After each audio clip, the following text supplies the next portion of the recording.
నీ నోట్లోంచి నిజం వస్తే నీ తల 1000 ముక్కలు అయిపోద్దని చెప్పి ముందు శాపం పెట్టాడంట. అందుకే అని చెప్పి నోట్లో రాదు. భోగాపురం మన నినలేదు మొన్న, అందరూ మర్చిపోయారేంటి? నినలేదు మొన్న భోగాపురం ఎయిర్పోర్ట్ వచ్చింది, శంకుస్థాపన చేసింది ఎవడో. అందరూ ట్రోల్ చేస్తున్నారు. మామూలుగా ఎర్రబోసరాని ఊరికి ఎర్రబోసరాని ఎవరో ఒక రైతు వచ్చి, బాబు నాకు మొగుడు లేడు, మొగుడు చచ్చిపోయాడు, నాకు 2 మామూలుగా ఎకరన్నర భూమి ఉందని చెప్పారు. అలా చెప్పినప్పుడు ఎవరు చేశారు? జగన్మోహన్ రెడ్డి దాన్ని ఎదురేకిచ్చలా. 86% జగన్మోహన్ రెడ్డి పూర్తి చేస్తే ఇటు చేసింది ఎంత?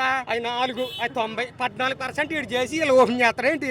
ఎవడు పీకేదేమో లేదు, నాకు వచ్చి అసలు పీకేదేమో లేదు.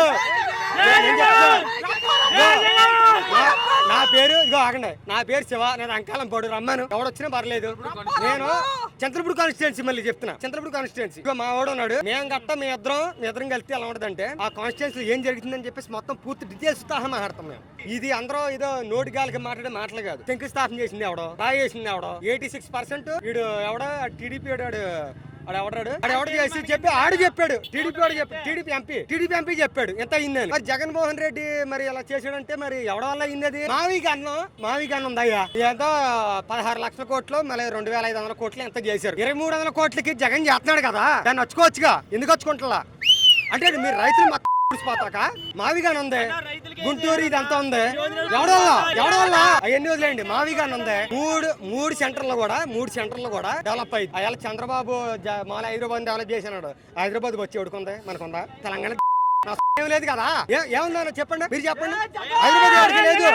అందుకే మావిగాను, మచిలీపట్నం, గుంటూరు మొత్తం మనకి విజయవాడ మొత్తం ఎలాగుంది? పోర్ట్ ఏరియా మొత్తం ఎక్కడ నుంచి, వైజాగ్ నుంచి అన్ని సముద్రాల నుంచి కలిపేది ఎంత? మన భూమి పర్సెంట్ 3% మామూలుగా నాకు తెలియదు. 3% ఉంటే మిగతా మొత్తం నేల ఉంది కదా, వాటరే ఉంది కదా.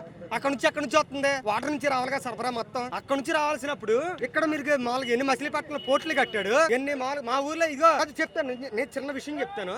మా ఊర్లో పంచాయతీ ఆఫీస్కి వెళ్తే మామూలుగా 7 రోజులు 8 రోజులు పట్టేది. ఇలా ఒక వాలంటీర్ తో అయితే వాలంటీర్ వచ్చి ఒక పని చేసి తిరిగి అయితే పని అయిపోతుంది. ఇలా వాలంటీర్ వ్యవస్థగా 10,000 ఇస్తాను, ఎకరం చేస్తాను అన్నవాడిని అని చేశాడు. రైతుని ఏమన్నా చేశాడు అని అడుగుతున్నారు. రైతుని ఏం చేయాలా? ఆడికి ఏంటి మొత్తం కమాండ్ అయిపోయి పైన దేశంలో మొత్తంలో అయ్యాలా మొత్తం ధాన్యంగా ఉన్నది గవర్నమెంట్. ఎవడు గవర్నమెంట్? జగన్ గవర్నమెంట్. ఇవాళ ధాన్యం పండించాకి మొత్తం వానలేవు. ఎంతమంది రైతులు ఉన్నారు? నేను రైతుని ఇవాళ వానలేక నా ఊడు బాగిపోయింది, నా ఊడు బాగిపోయింది.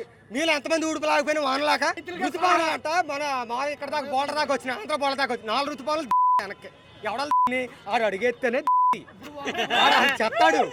ఆడు ఋతుపాలు ఆడు వల్ల ఇక కరోనా వచ్చినప్పుడు జగన్ కాబట్టి ఎంతమంది బతుకున్నాం కానీ చంద్రబాబు అయితే మొత్తం దేశంలో 80% మంది చచ్చిపోతారు. దాళం ఊడుతున్నారు, సారో ఊడుతున్నారు. అక్కడ రైతు అక్కడ కష్టం ఎక్కడ పోయిందన్న?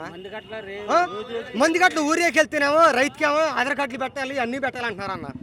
ఇవాళ కాదు, ఇవాళ పెడితే మంది గట్ల రైతుకి తగ్గ కూడా నువ్వు ఆధార్ కార్డులు పెట్టి అంత సేపు చేయాలన్నా? లేదుగా అన్న.